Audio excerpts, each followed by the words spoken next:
கனியாமூர் கிராமத்தில் ஒருங்கிணைந்த இயற்கை விவசாயிகள்.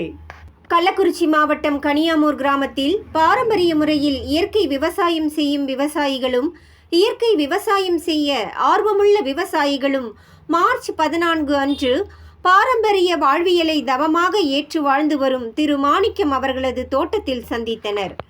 இதில் கிராமக்கள பொறுப்பாளர் திரு ஸ்ரீதர் பச்சையப்பன், பாரம்பரிய விவசாயத்துறை மாநில பொறுப்பாளர் திரு நாட்ராயன், விழுப்புரம் மண்டல பொறுப்பாளர் திரு இளையராஜா, மாவட்ட பொறுப்பாளர் திரு மணிகண்டன், மரபு விதைகள் மற்றும் தானியங்கள் பாதுகாப்புத்துறை மாநில பொறுப்பாளர் திரு அப்துல் கலாம், ஊட்டச்சத்து தோட்டம் துறை பொறுப்பாளர் திரு சுகுமார் ஆகியோர் கலந்து கொண்டனர். பாரம்பரிய விவசாயத்தை வலுப்படுத்துதல், பாரம்பரிய விவசாயத்தை லாபகரமானதாக்க செய்யும் வழிவகைகள், விவசாயி மற்றும் நுகர்வோர்களை ஒருங்கிணைத்தல் ஆகியவை பற்றி நல்லூர் வட்டம் மரபு விதைகள் மற்றும் தானியங்கள் பாதுகாப்புத்துறை மாநில பொறுப்பாளர் திரு அப்துல் கலாம் அவர்கள் விரிவாக எடுத்துரைத்தார்.